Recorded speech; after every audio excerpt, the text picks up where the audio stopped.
నమస్తే అండి, నేను మీ Sushma and welcome back to our channel. It's me Sushma. Friends, millets మన ఆరోగ్యానికి చాలా మంచివని అందరికీ తెలుసండి. మిల్లెట్స్ అంటే చిరుధాన్యాలు, కానీ వీటితో ఎలాంటి రెసిపీస్ చేసుకోవాలో చాలా మందికి తెలియదు. ఎప్పుడు రొటీన్గా రొట్టెలు కానీ లడ్డూలు కానీ చేస్తూ ఉంటారండి. కానీ వీటితో దోశలు, ఇడ్లీలు, మనకు కావాల్సిన వెరైటీస్ అన్నీ కూడా చేసుకోవచ్చు.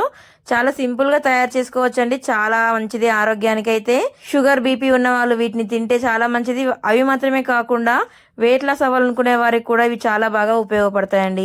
మరి ఈ వీడియోలో మనం సజ్జలతో ఇడ్లీలు ఏ విధంగా తయారు చేసుకోవాలో చూద్దామండి. సజ్జలతో ఇడ్లీలు చేసుకుంటున్నాం కాబట్టి ఇవి నానడానికి మనం కనీసం 6 గంటల పాటు సమయం పడుతుంది. అందుకోసమని పిండి రుబ్బుకోవడానికి 6 గంటల ముందుగానే సజ్జలని నానబెట్టుకోవాలండి. 2 గ్లాసుల సజ్జలని ఒక గిన్నెలోకి తీసుకుంటున్నాను. ఈ సజ్జలని ఇంగ్లీష్ లో పల్ మిల్లెట్ అనే అంటారండి. చూడడానికి ముత్యాల్లాగా ఇలా ఉంటాయి, అందుకే వీటిని పల్ మిల్లెట్ అంటారు. నేను 2 గ్లాసులు తీసుకొని చక్కగా 2 సార్లు శుభ్రం చేసుకొని నానబెట్టుకుంటున్నాను.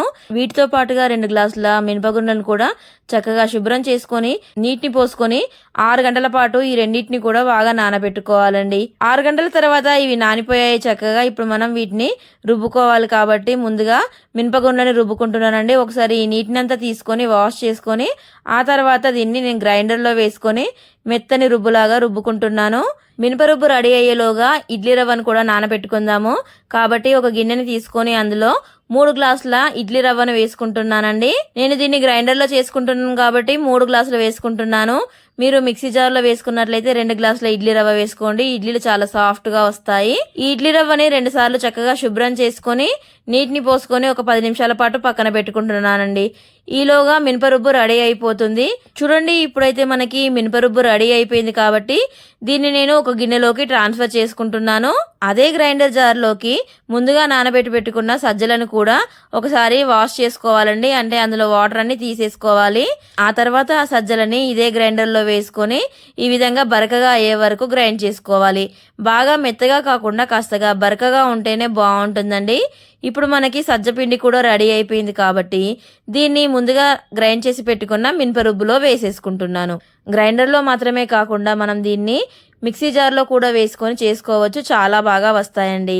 ఇప్పుడు ఈ రెండింటిని ఒక గిన్నెలోకి తీసుకున్నాను కదండి. ఈలోగా ఇడ్లీ రవ్వ కూడా నానిపోయింది కాబట్టి ఆ ఇడ్లీ రవ్వలోని నీటిని తీసేసుకొని ఓన్లీ ఇడ్లీ రవ్వని ఈ విధంగా గట్టిగా చేతులతో పిండి దీన్ని ముందుగా రెడీ చేసి పెట్టుకున్న మినపరుబ్బులోకి వేసేసుకోవాలి. ఆ తర్వాత ఈ పిండిని అంతా కూడా చక్కగా చేతులతో ఈ విధంగా మిక్స్ చేసుకోవాలండి. మినపరుబ్బు, సజ్జపిండి, ఇడ్లీ రవ్వ ఇదంతా కూడా బాగా కలిసిపోవాలి.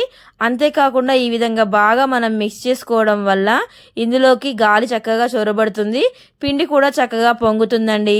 దీన్ని ఈ విధంగా మిక్స్ చేసి పెట్టుకున్న తర్వాత ఉప్పు అయితే ఏమీ వేయలేదు. మూత పెట్టేసుకొని నైట్ అంతా కూడా పులియబెట్టుకోవాలి. ఇక్కడ చూస్తున్నారు కదండి, మార్నింగ్ అయ్యేసరికి ఈ పిండి అంతా కూడా చక్కగా పొంగింది. పైకంతా పులిసి ఈ విధంగా పొంగు వచ్చేసిందండి. ఇప్పుడు ఇందులో కొద్దిగా ఉప్పు వేసుకొని ఆ తర్వాత కావాలనుకుంటే కొద్దిగా వాటర్ని కూడా వేసుకొని దీనంతా మిక్స్ చేసుకొని ఇడ్లీ ప్లేట్లలోకి పెట్టుకోవాలి. ఆ తర్వాత దీన్ని ఇడ్లీ పాత్రలో పెట్టుకొని స్టీమ్ చేసుకోవాలండి. మామూలుగా స్టీమ్ చేసుకునే దానికంటే ఒక 5 మినిట్స్ ఎక్కువగా స్టీమ్ చేసుకోవాలి. ఎందుకంటే మనం ఇవి సజ్జలు వేసాం కాబట్టి ఇవి కుక్ అవ్వడానికి ఇంకాస్త సమయం పడుతుంది. కాబట్టి ఒక 15 నిమిషాల పాటు స్టీమ్ చేసుకుంటే ఎంతో రుచికరమైన, ఆరోగ్యకరమైన సజ్జ ఇడ్లీలు రెడీ అవుతాయండి. ఇప్పుడు మనకి స్టీమ్ అయిపోయాయండి. చూడండి ఎంత చక్కగా ఇడ్లీలు వచ్చాయో. ప్లేట్లో సర్వ్ చేసుకుంటే చాలా బాగున్నాయండి. ఎంతో సాఫ్ట్ గా, టేస్టీగా కూడా ఉన్నాయి. వీటిని తింటే మనకి త్వరగా ఆకలి కూడా అవ్వదు. చాలా సేపటి వరకు ఆకలి లేకుండా ఉంటామండి. సో మరి మీరు కూడా వీటిని తయారు చేసుకోండి. మీరు ఇక్కడ సజ్జల ప్లేస్ లో సజ్జ పిండిని కూడా ఉపయోగించుకోవచ్చు. ఈ విధంగా చేసుకున్నట్లయితే చక్కని ఇడ్లీలు తయారైపోతాయి. సో ఫ్రెండ్స్, చూసారు కదండి ఎంతో ఆరోగ్యకరమైన సజ్జ ఇడ్లీలు ఏ విధంగా తయారు చేసుకోవాలో. మరి వీటిని మీరు కూడా తయారు చేసుకొని ఎలా వచ్చాయో కామెంట్ చేయండి. ఈ వీడియో నచ్చినట్లయితే లైక్ కూడా చేయండి.